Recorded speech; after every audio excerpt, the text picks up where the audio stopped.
আসসালামু আলাইকুম, সবাইকে স্বাগতম জানাচ্ছি কুকিং রেসিপিস উইথ লুনার চ্যানেলে।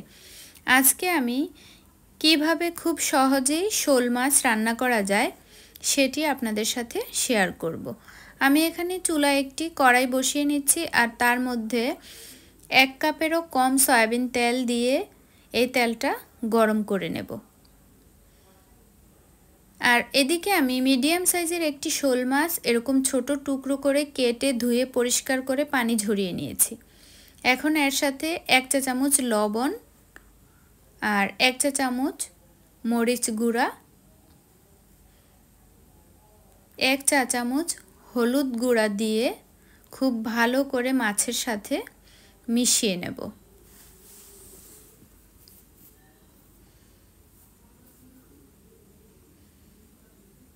তারপর যখন তেলটা গরম হয়ে আসবে আমি এই মাছটা ভেজে নিচ্ছি।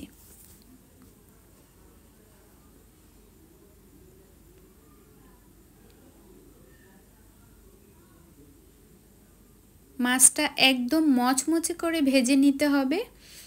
মচমচে করে ভাজলেই এই ভুনাটা খেতে অনেক মজার হয়।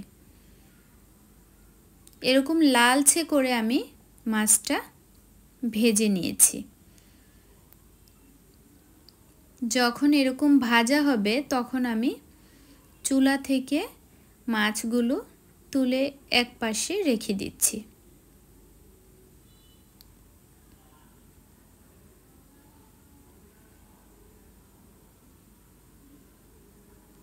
সম্পূর্ণ মাছ আমি তুলে নিয়ে তারপর এই তেলের মধ্যেই আমি 1 কাপ পরিমাণ পেঁয়াজ কুচি দিয়ে ভেজে নিচ্ছি।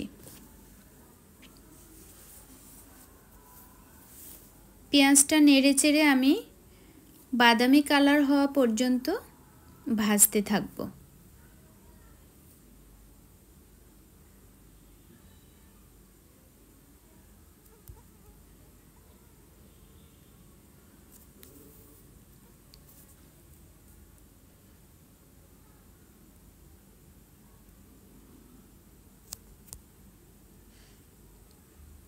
যখন এরকম গোল্ডেন হয়ে আসবে বা বাদামি হয়ে আসবে তখন আমি এর সাথে স্বাদমতো লবণ আর হাফ চা চামচ হলুদ গুঁড়া, 1 চা চামচ মরিচ গুঁড়া আর সামান্য পরিমাণ পানি অ্যাড করে দিচ্ছি যাতে করে পেঁয়াজ আর মশলাটা পুড়ে না যায়।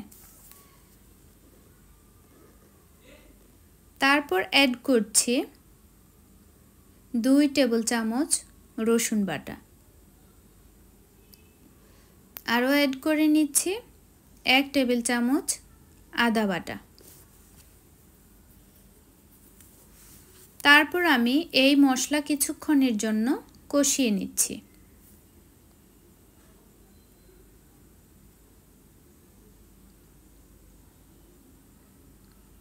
আমি মশলাটা নেড়েচেড়ে কষিয়ে নিচ্ছি যাতে করে আদা আর রসুনের কোনো গন্ধ না থাকে।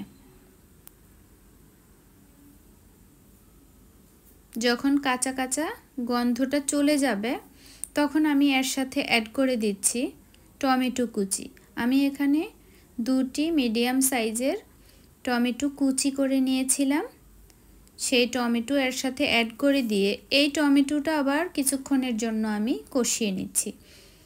যতক্ষণ না এই টমেটোটা সেদ্ধ হবে ততক্ষণ পর্যন্ত আমি এটা কষিয়ে নিয়েছি। এখন কষানো হয়ে গেছে, তারপর ভেজে রাখা মাছগুলো আমি এর মধ্যে অ্যাড করে দিচ্ছি।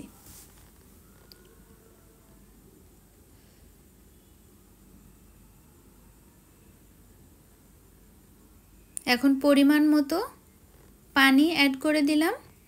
আমি এখানে 1 কাপেরও বেশি পানি দিয়ে এখন এই পানিটা শুকিয়ে যাওয়া পর্যন্ত আমি রান্না করতে থাকব।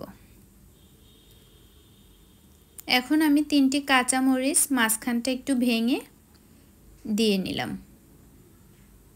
তারপর নেড়েচেড়ে দিয়ে এটা শুকানো পর্যন্ত আমি অপেক্ষা করব।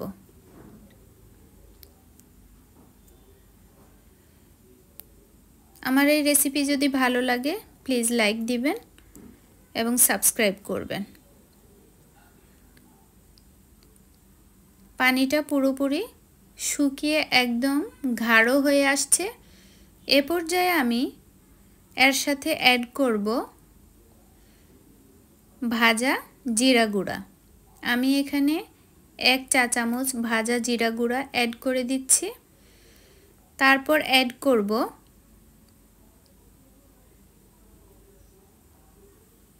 এক চা চামচ লেবুর রস।